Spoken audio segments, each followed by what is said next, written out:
दोस्तों, हर बार की तरह इस बार भी अगस्त का महीना बहुत इंपॉर्टेंट होने जा रहा है। बहुत महत्वपूर्ण होने जा रहा है, ऐसा मुझे लग रहा है। मुझे कोई सूचना तो सरकारी मिलती नहीं है, ये मैं अपने दिमाग से आपको बता रहा हूं कि कुछ बहुत बड़ा होने जा रहा है। सारे काम अगस्त में हुए, देश भी आजाद अगस्त में हुआ, राम मंदिर का निर्णय भी अगस्त में हुआ और कश्मीर से 370 धारा भी अगस्त में हटी। बहुत सारे कार्य अगस्त में हुए। और इस बार अगर ज्योतिष के पॉइंट ऑफ व्यू से देखें तो मंगल और शनि की स्थिति ऐसी आ गई है कि वास्तव में बहुत कुछ भारत में और भारत के बाहर पूरी दुनिया में होना है। मंगल और शनि एक आमने सामने हैं 6-12 राशि में, 28 तारीख से 5 सितंबर तक। ये तो चलिए ज्योतिष की बात है, मेरा इंटरेस्ट है तो मैंने आपको बताया, लेकिन मैं आपको बता रहा हूं कि क्यों कुछ बड़ा होने जा रहा है। अभी खबर थी कि 20,000 सीआरपीएफ के जवान कश्मीर भेजे गए हैं। यह भी खबर थी कि प्रधानमंत्री मोदी राष्ट्रपति महोदया से मिले, रात में मिले। रात में मिलने की क्या जरूरत थी? और यह भी आया कि गृह मंत्री और रक्षा मंत्री इन सब में कुछ मीटिंग हुई है। उसमें वो आपके आर्मी चीफ भी आए हैं, अजीत डोवाल भी हैं। ये इन सबके बीच में मंत्रणाओं मीटिंग लंबी चली है। एक और खबर, कश्मीर में मिसाइल, अग्नि मिसाइल, इन सब का भी परीक्षण हुआ है। कुछ छोड़ी ओड़ी गई हैं, कुछ मैं ऐसी खबर देख रहा था। ऐसा कुछ तो होने जा रहा है साथियों जो कश्मीर से संबंधित है। अब कश्मीर से संबंधित क्या हो सकता है? अटकलें लगाई जाएंगी। अब मैं अटकल ये लगाऊंगा कि शायद या तो कश्मीर में राष्ट्रपति शासन फिर से लगाने, क्योंकि जो कश्मीर के गवर्नर हैं मनोज सिन्हा जी, वो भी मिले प्रधानमंत्री से। तो यानी कि कश्मीर में कुछ होना है। अब या तो कश्मीर की सरकार बर्खास्त होकर वहां राष्ट्रपति शासन लगेगा, नंबर 1 ये हो सकता है। नंबर 2 ये हो सकता है कि गिलगित बल्तिस्तान और जो आपका मां शारदा वाला जो मंदिर है उसको हम वापस लें।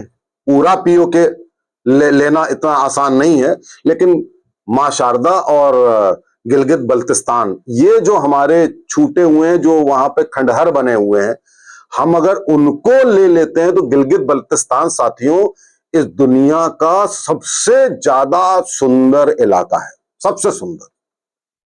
तो ये हम ले सकते हैं और इसके लेने की संभावना भी प्रबल है।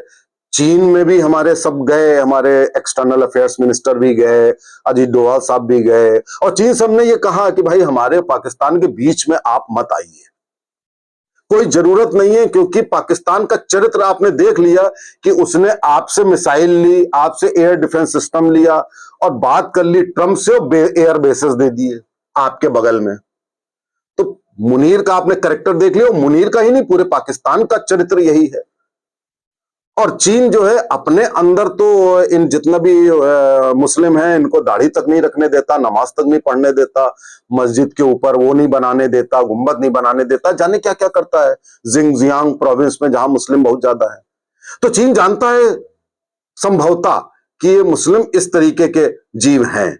तो वो पाकिस्तान में क्या करता है, वो पाकिस्तान में उसको लालच है, उसके रिसोर्सेस की लालच है, उसके थ्रू जो सीपेक बन रहा है उसकी लालच है, उसको हथियाने की लालच है। लेकिन हो सकता है कि चीन को ये समझ में आ गया हो कि तुमने तो इतनी मदद करी पाकिस्तान की, पाकिस्तान ने एयर बेसेस अमेरिका को दे दिए और ट्रंप को साहब नॉमिनेट कर दिया नोबेल प्राइज के लिए।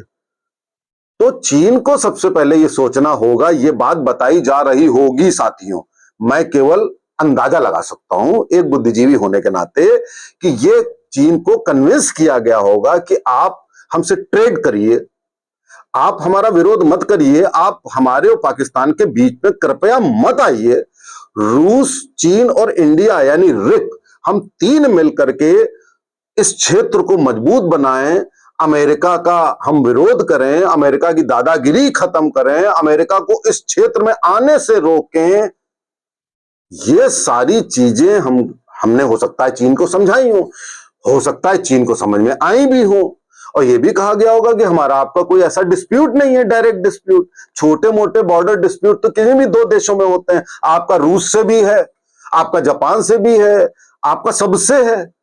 तो ऐसा कोई मामला तो है नहीं कि हम और आप विरोधी हो गए। तो क्यों ना एक नई शुरुआत करें इस चीज को। और सितंबर में नरेंद्र मोदी जा भी रहे हैं चीन की यात्रा पे, ये सुनने में आया है। तो मुझे ऐसा लगता है कि उसके पहले ये काम अगस्त में ही होना हो सकता है। मैं एक संभावना बता रहा हूं कि जो स्थिति चल रही है उसके अनुसार ऐसा हो सकता है। तो ये कश्मीर से रिलेटेड दो चीजें हो सकती है, वरना सीआरपीएफ इतनी भेजने का कोई तुक नहीं है। कश्मीर में कुछ होना निश्चित है। अब उसके बाद साथियों क्या है, उसके बाद मानसून सेशन 15 दिन का होता है, इस बार हो रहा है पूरे 1 महीने का।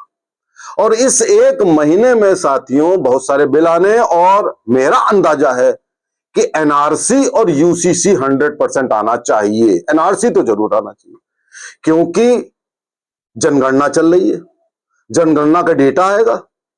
आप उस डेटा में क्या ये जो 6 करोड़ फर्जी लोग जो घुसपैठी हैं उनको आप शामिल कर लोगे क्या जनगणना में?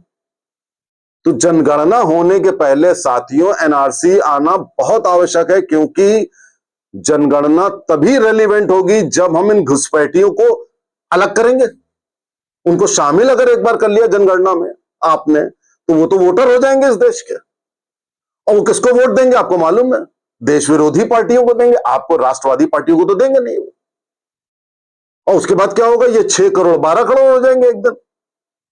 आपकी डेमोग्राफी भी बदलेगी, आपकी सरकार भी की भी सीटें कम आ जाएंगी। अगर ना सोचा हो सरकार ने, मैं विनती कर रहा हूं शीर्ष से कि एनआरसी भैया तुरंत लाइए। हर देश में होता है नेशनल रजिस्टर ऑफ सिटीजन, आप ये लाइए और ला करके इन 6 करोड़ घुसपैठियों को आप बाहर करिए, और इनको आप करिए कि ये इस देश के नागरिक नहीं हैं।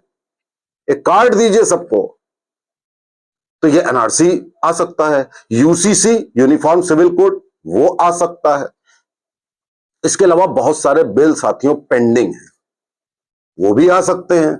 वर्शिप एक्ट 1991 जिसका मिसयूज कर रहे हैं ये जिहादी ये लाना बहुत जरूरी है। अब इसमें कुछ करते हैं कि नहीं करते हैं इसके बारे में मैं नहीं बता सकता। आप इंतजार करिए, 28 अगस्त से 22 अगस्त के 28 जुलाई से 22 अगस्त के बीच में बहुत कुछ बड़े बड़े निर्णय लिए जाने हैं, और 15 अगस्त से मोदी जी बहुत बड़ी बड़ी घोषणाएं करने वाले हैं। इंतजार करिए, सपोर्ट करिए सरकार को, राष्ट्रवादियों को, हम सबको, और देश में हिस्सा लीजिए। नमस्ते, जय हिंद, जय भारत।